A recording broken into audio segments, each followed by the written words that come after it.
엄마, 아빠, 저 한국 가서 한복 디자이너가 될 거예요. 학교 그만두고 한국에서 살 거예요. 그 말이 나오자마자 식탁 위에 포크가 떨어지는 소리가 들렸습니다. 아버지의 얼굴이 순간 새하얘지시더니 곧바로 붉어지셨어요. 뭐라고? 아버지의 목소리가 집안을 울렸습니다. 어머니는 잠시 말을 잃으셨다가 떨리는 목소리로 말씀하셨어요. 너 미쳤니? 샤넬에서 일하던 할머니가 보면 뭐라고 하시겠어? 그 순간 저는 깨달았어요. 제가 지금까지 살아온 22년의 인생을 송두리째 바꾸겠다고 선언한 거라는 걸 말이에요. 파리의 패션 명문가에서 자란 엠마 르블랑이 동양의 한 작은 나라에서 전통 의상 디자이너가 되겠다니요. 하지만 저는 이미 마음을 정했어요. 겨우 3주간의 한국 연수가 제 인생을 완전히 바꿔놓았거든요. 한복이라는 운명적인 만남 때문에요. 지금부터 들려드릴 이야기는 정말 믿기 어려우실 거예요. 어떻게 파리에서 자란 패션 도생이 한복에 빠져 인생을 송두리째 바꿨는지 그 놀라운 여정을 시작해보겠습니다. 잠깐 여러분 그거 아시죠? 여러분의 구독, 좋아요, 알림 설정은 저에게 가장 큰 선물입니다. 클릭 한 번으로 제게 큰 힘을 주시길 바라요. 저는 패션의 본고장 파리에서 태어나 자란 엠마 르블랑이라고 합니다. 그런데 제가 지금 한복 디자이너가 되어 한국에서 살고 있다고 하면 믿으시겠어요? 샤넬에서 일했던 할머니의 손녀가 말이에요. 제 이야기는 정말 믿기 어려울 거예요. 파리의 패션 명문가에서 자란 제가 어떻게 한복에 빠져 인생을 송두리째 바꿨는지 지금부터 들려드릴게요. 저는 파리 16구 지역의 고급 아파트에서 자랐습니다. 아버지는 루브르 박물관에서 큐레이터로 일하시고 어머니는 샹젤리제의 명품 매장에서 20년째 바이어로 일하고 계세요. 특히 제 할머니는 코코 샤넬과 함께 일했던 전설적인 재단사였죠. 어릴 때부터 할머니의 작업실에서 자란 저에게 패션은 운명 같은 거였어요. 그래서 자연스럽게 S모드 패션 디자인 학교에 진학했습니다. 22살이 된 지금은 3학년이고요. 저는 항상 아방가르드하고 모던한 디자인을 추구했어요. 할머니처럼 샤넬에서 일하는 게 꿈이었거든요. 그런데 제 인생을 바꾼 건 졸업 작품 때문이었어요. 마르텐 교수님이 동양 전통 의상의 현대적 재해석이라는 주제를 제안하셨거든요. 솔직히 처음엔 별로 흥미가 없었어요. 동양 의상이 뭐가 특별하다고? 그날 밤 집에 돌아와서 유튜브로 세계 전통 의상 패션쇼를 검색해봤습니다. 일본 기모노부터 시작해서 중국 치파오, 인도 사리, 러시아 사라판까지 쭉 봤는데 솔직히 그냥 그랬어요. 역시 서양 드레스가 최고야 라고 생각하면서 컴퓨터를 끄려는 순간이었습니다. 그때 한복을 입은 모델이 런웨이에 등장했어요. 정말 숨이 멎는 줄 알았습니다. 치마가 바람에 살랑거리며 만들어내는 그 우아한 곡선, 저고리와 치마가 만드는 완벽한 비율, 그리고 무엇보다 한복을 입은 모델의 자연스럽고 품격 있는 자세가 저를 완전히 사로잡았어요. 다른 전통 의상들과는 차원이 달랐습니다. 이렇게 아름다운 옷이 세상에 있었다니. 저는 그 영상을 10번도 넘게 돌려봤어요. 볼 때마다 새로운 아름다움이 보였거든요. 색깔의 조화도 놀라웠고 실루엣도 완벽했어요. 그런데 무엇보다 신기했던 건 한복을 입은 사람의 자세가 자연스럽게 우아해진다는 거였어요. 그날 밤 저는 잠을 한숨도 못 잤습니다. 한복 생각만 하면서요. 다음날 학교에 가서 마르텐 교수님께 말씀드렸어요. 교수님, 저 한국에 가보고 싶어요. 한복을 직접 보고 배우고 싶습니다. 교수님은 깜짝 놀라셨어요. 평소 서양 패션만 좋아하던 제가 갑자기 한국에 가겠다고 하니까요. 엠마, 정말 진심이야? 동양 전통 의상을 제대로 이해하려면 직접 그 문화 속에서 살아봐야 해. 쉽지 않을 거야. 네, 꼭 가보고 싶어요. 한복이 너무 아름다워서 잠도 안 와요. 교수님은 웃으시면서 한국의 3주 연수 프로그램을 추천해 주셨습니다. 집에 돌아가서 부모님께 말씀드렸더니 처음엔 반대하셨어요. 엠마, 갑자기 왜 한국? 너는 샤넬이 꿈이었잖아. 엄마, 저도 모르겠어요. 그런데 한복을 보는 순간 뭔가 운명 같은 걸 느꼈어요. 아버지도 걱정스러워 하셨죠. 동양 문화는 우리와 너무 달라. 적응하기 어려울 거야. 하지만 저는 포기할 수 없었어요. 사흘 동안 계속 설득한 끝에 부모님이 허락해 주셨습니다. 출발 전날 밤, 할머니가 저를 부르셨어요. 엠마야, 할머니 말 잘 들어. 진정한 패션은 겉모습이 아니라 그 안에 담긴 정신이야. 샤넬이 위대했던 이유도 새로운 여성상을 제시했기 때문이지. 단순히 예쁜 옷을 만들어서가 아니었어. 할머니의 말씀이 가슴에 깊이 새겨졌습니다. 한국행 비행기 안에서 저는 한복에 대해 찾을 수 있는 모든 자료를 읽었어요. 하지만 글로 읽는 것과 실제로 보는 건 완전히 달랐습니다. 인천공항에 도착한 순간부터 모든 게 신기했어요. 사람들의 패션 센스도 생각보다 훨씬 좋았고, 특히 젊은 여성들의 스타일이 정말 세련됐어요. 한국 사람들이 이렇게 패션에 관심이 많구나라고 감탄했습니다. 숙소에 짐을 풀고 첫 번째로 간 곳이 경복궁이었어요. 한복 체험을 하러 갔거든요. 그런데 막상 한복을 입어보니 생각보다 어려웠어요. 고름을 어떻게 매는지도 모르겠고, 치마 길이도 어색하고요. 한복을 입고 사진을 찍으려는데 갑자기 고름이 풀어졌어요. 당황해서 어쩔 줄 모르고 있는데 어디선가 조용한 목소리가 들렸습니다. 실례합니다. 도와드릴까요? 돌아보니 키가 크고 조용해 보이는 남성이 서 있었어요. 나이는 20대 후반 정도로 보였고 특별히 잘생겼다기보다는 온화하고 신뢰감이 가는 인상이었습니다. 한복은 마음을 차분히 하고 입어야 아름다워요. 그분이 자연스럽게 고름을 메어주시면서 한복 입는 법을 설명해 주셨어요. 손길이 정말 섬세했어요. 혹시 한복 디자이너세요? 네. 인사동에서 한복 공방을 하고 있어요. 박지한이라고 합니다. 저는 엠마예요. 프랑스에서 왔어요. 그렇게 지한 오빠를 처음 만났습니다. 그때는 몰랐어요. 이 만남이 제 인생을 완전히 바꿀 거라는 걸 말이에요. 지한 씨가 건네준 명함을 받아든 순간 저는 뭔가 특별한 예감이 들었어요. 다음날 바로 인사동으로 향했습니다. 골목을 따라 걷다 보니 작은 간판이 보였어요. 박씨, 한복방이라고 적혀 있었죠. 문을 열고 들어가는 순간 저는 완전히 다른 세계에 발을 들여놓았습니다. 공방 안은 마치 시간이 멈춘 것 같았어요. 벽에는 수십 년 된 한복들이 고이 걸려 있었고 구석에는 할머니 시대부터 내려온 오래된 재봉틀이 있었습니다. 그런데 무엇보다 인상적이었던 건 지한 씨가 한 땀 한 땀 바느질하는 모습이었어요. 어서 오세요. 지한 씨는 저를 보고 미소를 지으셨습니다. 그리고는 공방 구석구석을 보여주기 시작했어요. 이 한복은 저희 증조할머니가 입으셨던 거예요. 100년이 넘었죠. 손으로 만져보니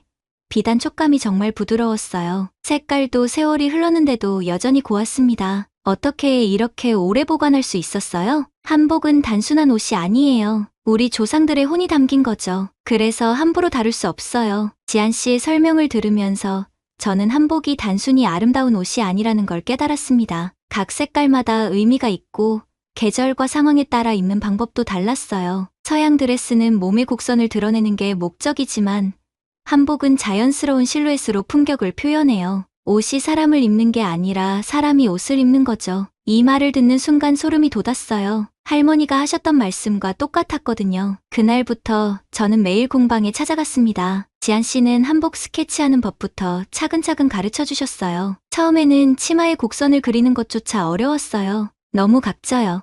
한복에서는 자연스럽게 흘러야 해요. 몇 번을 지우고 다시 그려도 지한 씨가 원하는 만큼 자연스럽지 못했습니다. 그런데 신기하게도 한복을 직접 입고 그리니까 선이 달라지더라고요. 일주일째 되던 날, 지한 씨가 저를 동대문 새벽 시장에 데려갔어요. 새벽 4시에 일어나서 가야 한다고 하더라고요. 새벽에 왜 가요? 진짜 좋은 원단은 새벽에 나와요. 할머니들이 직접 짠 명주는 금세 팔려버리거든요. 시장에 도착하니 정말 신세계였어요. 할머니들이 직접 짠 비단, 천연 염색으로 물들인 원단들이 가득했습니다. 색깔도 파리에서 본 것과는 완전히 달랐어요. 자연에서 우려낸 색이라서 그런지 훨씬 부드럽고 깊이가 있었어요. 이 분홍색 정말 예뻐요. 복숭아꽃 염료로 물들인 거예요. 봄 한복에 많이 써요. 할머니 한 분이 저를 보시더니 웃으셨어요. 외국인이 한복에 관심이 많구나. 기특해라. 그분이 직접 짠 명주를 보여주시면서 어떻게 만드는지 설명해 주셨어요. 몇 달씩 걸려서 만든다고 하시더라고요. 그 다음 주에는 인사동 전통찻집에 갔어요. 지한 씨가 제게 연보라색 한복을 입혀주시고 달의 체험을 시켜주셨거든요. 한복을 입으면 자연스럽게 자세가 바뀌어요. 등이 고다지고 걸음걸이도 우아해지죠. 정말 그랬어요. 한복을 입으니까 몸가짐이 달라지더라고요. 급하게 걷지도 못하겠고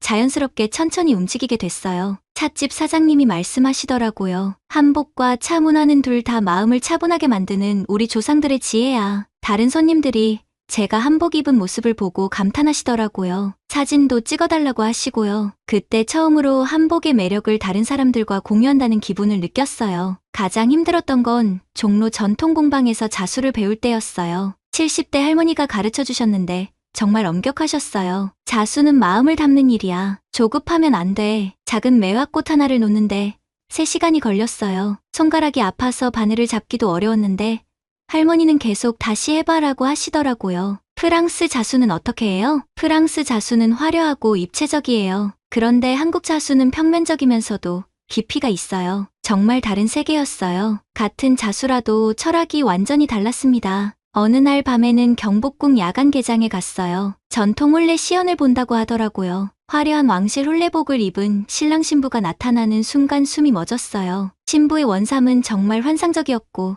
신랑의 골룡포도 위엄이 있었어요. 언젠가 저도 한복으로 결혼식을 올리고 싶어요. 무의식 중에 나온 말이었는데 지한 씨가 저를 바라보시더라고요. 그 눈빛이 뭔가 특별했어요. 하지만 모든 게 순탄했던 건 아니에요. 문화적 차이 때문에 갈등도 많았어요. 어느 날 제가 한복 디자인을 그려서 보여드렸는데 지한 씨가 고개를 저으시더라고요. 너무 서구적이에요. 한복의 본질을 잃으면 안 돼요. 하지만 시대에 맞게 변화해야 하는 거 아니에요? 변화와 파괴는 달라요. 전통의 정신은 살려야죠. 처음에는 답답했어요. 왜 이렇게 보수적일까 싶었거든요. 그런데 시간이 지나면서 지한 씨의 마음을 이해하게 됐어요. 어느 날 지한 씨가 3대째 내려온 이야기를 해주셨어요. 저희 할아버지는 일제강점기 때 한복을 지키려다가 많은 고생을 하셨어요. 일본 옷을 입으라고 강요받았지만 끝까지 한복을 만드셨죠. 그 이야기를 듣고 나니까 왜 지한 씨가 전통을 소중히 여기는지 알겠더라고요. 연수 마지막 주가 되자 마음이 복잡해졌어요. 한복에 대한 열정은 더욱 깊어졌는데 프랑스로 돌아가야 한다는 현실이 받아들여지지 않았어요. 그리고 무엇보다 지한 씨와 헤어진다는 게 힘들었어요. 언제부터인가 지한 씨를 보면 가슴이 두근거렸거든요. 마지막 날 공방에서 지한 씨가 말씀하시더라고요. 엠마 씨 덕분에 저도 많은 걸 배웠어요. 전통도 사랑받으려면 변화해야 한다는 걸 깨달았어요. 저야말로 정말 많이 배웠어요. 한복이 단순한 옷이 아니라는 걸 알게 됐어요. 그 순간 둘 다 할 말을 잃었어요. 뭔가 더 하고 싶은 말이 있었지만 차마 꺼내지 못했죠. 공항으로 가는 길에 저는 결심했어요. 반드시 다시 한국에 와서 한복을 제대로 배우겠다고 말이에요. 파리로 돌아온 첫날부터 모든 게 이상했어요. 샤를 드골 공항에 내리자마자 짜증이 났습니다. 수화물 찾는 데만 30분이 걸리더라고요. 왜 이렇게 느려? 인천공항에서는 10분이면 끝났는데 말이에요. 택시를 타고 집으로 가는 길에도 계속 투덜거렸어요. 교통체증 때문에 1시간이나 걸렸거든요. 한국 지하철은 정시에 와서 빨랐는데 집에 도착해서 어머니가 반갑게 맞아주셨어요. 엠마야, 어떻게 지냈어? 많이 힘들었지? 아니에요. 엄마, 정말 좋았어요. 그런데 어머니가 준비해주신 저녁을 보는 순간 실망스러웠어요. 평소에는 좋아했던 치즈 오믈렛인데 갑자기 밍밍해 보이더라고요. 엄마, 제가 한국에서 배운 요리 해드릴게요. 다음날 아시아 마트에 갔어요. 김치와 고추장, 당면을 사왔습니다. 그리고 부모님을 위해 김치볶음밥과 잡채를 만들어 대접했어요. 이게 한국 음식이야? 생각보다 맛있네. 아버지가 놀라시더라고요. 어머니도 향신료가 정말 독특하구나라며 관심을 보이셨어요. 저녁 식사 후에 제가 한복을 꺼내 입었어요. 연두색 저고리에 분홍색 치마를 입고 거실로 나갔습니다. 이게 그 한복이니? 정말 예쁘구나. 어머니가 감탄하셨어요. 아버지도 우아하네라고 말씀하셨죠. 하지만 매일 집에서 한복만 입고 있는 저를 보며 부모님은 조금씩 딸이 이상해졌다며 걱정하기 시작하셨어요. 더 큰 문제는 시차 적응이었어요. 핸드폰 시간을 한국 시간으로 바꿔놓고 새벽 3시에 지한 씨에게 메시지를 보냈어요. 안녕하세요. 지금 뭐 하세요? 프랑스 시간으로는 오후 7시였지만 제 생체 시계는 완전히 한국 시간이었거든요. 매일 밤 11시에 지한 씨와 영상통화를 했어요. 한국어로 대화하려고 노력했는데 아직 서툴러서 웃음이 나더라고요. 학교에 가서도 문제였어요. 친구들에게 한국에서 찍은 사진들을 자랑했어요. 이게 경복궁이야. 정말 아름답지 않아? 여기가 인사동이고 이분이 지한 씨야. 한복이 얼마나 우아한지 알아? 처음에는 신기해하던 친구들도 매일 한국 얘기만 하는 저를 보며 지겨워하기 시작했어요. 엠마, 너 요즘 한국 얘기밖에 안 하네. 맞아. 3주 있다 왔는데 인생이 바뀐 것처럼 굴어. 패션 수업 시간에도 문제가 생겼어요. 마르텐 교수님이 모던 드레스 디자인 과제를 내주셨는데 저는 한복 스타일로 그렸거든요. 엠마, 이건 과제와 맞지 않아. 너무 동양적이야. 하지만 교수님, 이 디자인이 훨씬 우아해요. 한복의 실루엣은 완벽해요. 한복도 좋지만 내 전공은 서양 패션이야.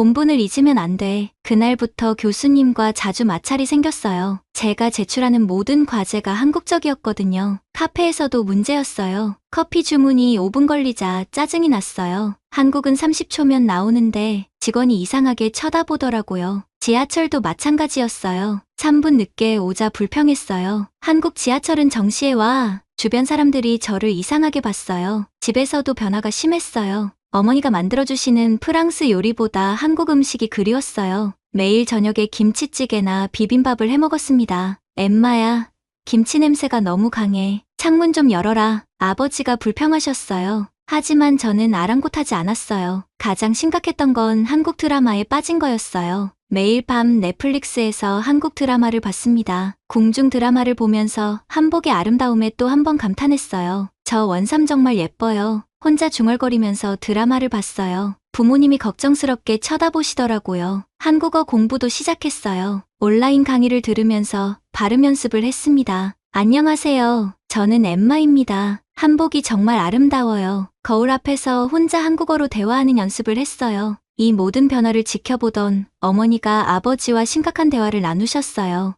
여보, 엠마가 이상해졌어. 3주 만에 딸이 완전히 다른 사람이 됐어. 그러게 말이야. 한국 음식만 먹고 한국 드라마만 보고 매일 한복만 입고 있어. 설마 그 남자 때문인가? 부모님의 걱정은 점점 커졌어요. 드디어 폭발한 날이 왔어요. 어느 날 저녁 식사 때였습니다. 어머니가 준비해주신 부이아베스를 보고 실망스러워했어요. 엄마, 또 프랑스 음식이에요? 엠마야, 우리는 프랑스 사람이야. 하지만 한국 음식이 더 건강해요. 발효 음식이 좋다고 하던데요. 그때 저도 모르게 말이 나왔어요. 엄마, 아빠, 저 중요한 얘기가 있어요. 부모님이 숟가락을 내려놓으시더라고요. 나 한국 가서 한복 디자이너가 될 거예요. 학교 그만두고 한국에서 살 거예요. 순간 정적이 흘렀어요. 아버지가 먼저 반응하셨습니다. 뭐라고? 소리가 집 안에 울려 퍼졌어요. 겨우 3주 있다 와서 인생을 바꾸겠다고? 어머니도 놀라셨어요. 너 미쳤니?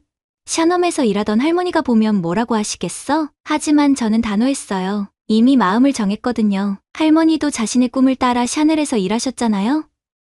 나도 내 꿈을 따를 거예요. 한복은 제 운명이에요. 아버지가 화를 내셨어요. 운명이라니. 3주 만에 무슨 운명을 알겠어? 그 남자 때문이지? 사랑에 눈이 멀어서 정신을 못 차리는 거야. 어머니의 말씀에 얼굴이 빨개졌어요. 틀린 말이 아니었거든요. 그날부터 3일 동안 설득전이 벌어졌어요. 부모님은 번갈아 가며 저를 말렸어요. 최소한 졸업은 하고 가라. 1년만 더 생각해봐라. 그 남자가 진심인지 어떻게 알아? 하지만 저는 고집을 부렸어요. 지금이 아니면 안 돼요. 지한 씨가 기다리고 있어요. 한복을 배우는 건 지금 아니면 늦어요. 결국 어머니가 조건을 제시하셨어요. 좋아. 그럼 내가 한국에 가서 그 남자와 한복을 직접 보고 올게. 내가 인정하면 허락해줄게. 정말요? 대신 내가 안 된다고 하면 포기해야 해. 저는 고민 없이 대답했어요. 좋아요. 어머니가 보시면 분명 이해하실 거예요. 그렇게 어머니의 한국 방문이 결정됐습니다. 어머니가 한국에 오신다는 소식을 지한 씨에게 전했을 때 그분이 얼마나 긴장하시는지 알 수 있었어요. 영상통화로 봐도 표정이 굳어 있더라고요. 엠마 씨 어머니가 패션 전문가라고 하셨죠? 정말 까다로우실 것 같은데 괜찮아요. 어머니는 공정한 분이에요. 진짜 아름다운 걸 보시면 인정하실 거예요. 하지만 속으로는 저도 걱정됐어요. 어머니는 20년간 파리 명품 매장에서 일하신 분이었거든요. 샤넬, 디올, 루이비통 같은 브랜드만 다뤄오셨는데 한복을 어떻게 보실지 모르겠더라고요. 어머니가 인천공항에 도착하셨을 때 제가 마중 나갔어요. 오랜만에 만난 어머니는 여전히 우아하고 세련되셨지만 표정이 좀 굳어 있었어요. 엠마야, 그 남자 어디 있어? 지한 씨는 공방에서 기다리고 계세요. 어머니를 위해 특별히 준비하신 게 있다고 하더라고요. 인사동으로 가는 택시 안에서 어머니가 말씀하셨어요. 솔직히 말하면 기대는 안 해. 동양 전통 의상이 뭐가 특별하다는 거야? 공방에 도착했을 때 지한 씨가 정중하게 인사하셨어요. 안녕하세요. 박지한입니다. 엠마 씨 이야기 많이 들었어요. 어머니는 냉정한 표정으로 공방을 둘러보셨어요. 오래된 한복들, 전통 재봉틀, 염색된 원단들을 하나하나 살펴보시더라고요. 이게 3대째 내려온 한복이라고 하셨죠? 네. 저희 증조할머니 때부터요. 그때 지한 씨가 조심스럽게 한복 하나를 꺼내셨어요. 연한 핑크색 저고리에 은은한 회색 치마였는데 어머니의 체형과 피부톤을 완벽하게 고려해서 만드신 거였어요. 어머니가 그 한복을 보시는 순간 표정이 변했어요. 20년간 명품을 다뤄오신 분인데도 깜짝 놀라시더라고요. 이건 어떻게 만든 거예요? 엠마 씨에게서 어머님의 사진을 보고 디자인했어요. 어머님의 우아한 기품에 어울리는 색과 디자인을 생각해서요. 지안 씨가 한복을 입혀드리는 과정을 지켜보는데 정말 신기했어요. 어머니가 한복을 입으시니까 완전히 다른 사람 같아 보였거든요. 파리에서 볼 때보다 훨씬 더 우아하고 품격 있어 보였어요. 거울 좀 볼까요? 어머니가 거울 앞에서 자신의 모습을 보시더니 할 말을 잃으셨어요. 그 한복은 어머니가 지금까지 입어본 그 어떤 드레스보다 아름다웠어요. 지안 씨가 어머니를 공방으로 안내해서 한복 제작 과정을 보여드렸어요. 기계가 아닌 손으로 한 땀 한 땀 바느질하는 모습, 천연 염료로 색을 입히는 과정, 그리고 입는 사람을 생각하며 디자인하는 철학까지요. 유럽에서는 이런 방식으로 옷을 만드는 곳이 거의 없어요. 어머니가 감탄하시더라고요. 한복은 단순히 옷이 아니에요. 입는 사람의 마음과 체형, 상황까지 모두 고려해서 만드는 거죠. 지안 씨의 설명을 들으시면서 어머니의 표정이 점점 부드러워졌어요. 결정적인 순간이 왔어요. 어머니가 한복을 입고 경복궁을 걸을 때였어요. 외국인 관광객 한 분이 다가와서 말하더라고요. Excuse me, 정말 아름다워요. 어디서 구할 수 있나요? 그 순간 어머니의 눈빛이 반짝였어요. 패션 전문가로서 직감이 온 거죠. 한복의 세계적 가능성을 느끼신 거였어요. 그날 저녁 호텔에서 어머니와 진지한 대화를 나눴어요. 엠마야, 엄마가 틀렸어. 엄마, 한복은 단순한 전통 의상이 아니야. 미래의 패션이야. 그 지안 씨도 정말 실력 있는 장인이고 어머니가 인정해 주시니까 너무 기뻤어요. 그런데 조건이 있어. 제대로 배우려면 최고에게 배워야 해. 다음날 지안 씨가 저희를 한 분께 소개해 주셨어요. 이정숙 선생님이라는 분이었는데 무형문화재급 실력을 가진 한복장인이셨어요. 외국인에게 가르쳐 본 적 없는데 선생님이 처음에는 거절하셨어요. 하지만 제가 그동안 그린 한복 스케치들을 보여드리니까 마음을 바꾸시더라고요. 이 아이, 정성이 느껴지네. 해보자. 어머니도 선생님을 만나보시고는 완전히 마음을 놓으셨어요. 이런 선생님께 배운다면 안심이야. 6개월 후 저는 정식으로 이정숙 선생님의 제자가 됐어요. 하지만 수업은 정말 힘들었어요. 하루 종일 기초 바느질만 시키시고 조금이라도 삐뚤어지면 다시를 외치셨거든요. 손가락이 바늘에 찔려서 상처투성이가 됐어요. 어깨와 목이 뻐근해도 쉬게 해주지 않으셨어요. 한 땀, 한 땀이 마음이다. 조급하면 안 돼. 3달째 기초만 반복하자. 좌절감이 들었어요. 선생님, 언제쯤 실제 한복을 만들 수 있을까요? 급하면 실수한다. 마음을 비워라. 더욱 엄격하게 가르치시더라고요. 그런데 어느 날 제가 완벽한 바느질을 해냈을 때 선생님의 눈에 눈물이 맺히더라고요. 이제 진짜 시작이다. 그때서야 첫 번째 한복 제작을 허락해 주셨어요. 1년 후 저와 지안 씨가 꿈에 그리던 일이 현실이 됐어요. 파리 패션위크에서 저희가 공동으로 만든 한복 헤리티지 브랜드를 선보이게 된 거예요. 전통 한복의 아름다움을 현대적으로 재해석한 작품들이 런웨이에 올랐어요. 관객들이 기립박수를 치며 환호했어요. 유럽 패션계가 완전히 뒤집혔다고 해도 과언이 아니었어요. 패션쇼가 끝나고 기자들이 몰려왔어요. 동서양 문화의 융합이 이렇게 아름다울 수 있다니. 한복의 세계적 가능성을 보여준 역사적인 순간입니다. 그날 밤 지안 씨가 제게 프로포즈했어요. 한복을 입고 에펠탑 앞에서요. 엠마 씨,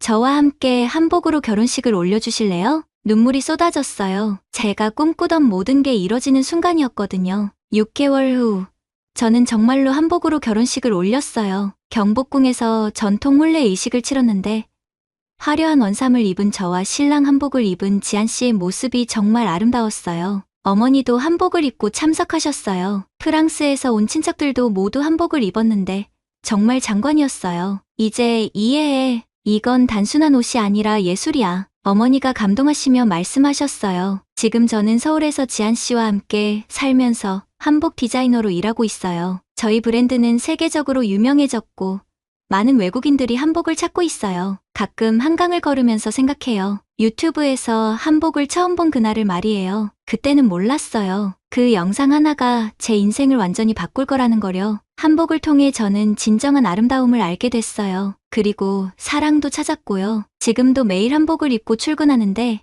입을 때마다 마음이 차분해지고 우아해지는 걸 느껴요. 할머니가 말씀하셨던 게 맞았어요. 진정한 패션은 겉모습이 아니라 그 안에 담긴 정신이라고요. 한복 안에는 우리 조상들의 지혜와 아름다움을 사랑하는 마음이 담겨 있어요. 그래서 저는 앞으로도 한복의 아름다움을 세계에 알리는 일을 계속할 거예요. 더 많은 사람들이 한복의 진정한 가치를 알아주었으면 좋겠어요. 오늘의 이야기는 여기까지입니다. 마음에 드셨다면 구독과 좋아요 잊지 말고 한 번씩 눌러주세요. 소중한 시간 함께 해주셔서 진심으로 감사드리고 앞으로도 더 깊은 이야기로 여러분을 찾아뵐게요. 여러분을 찾아뵐게요.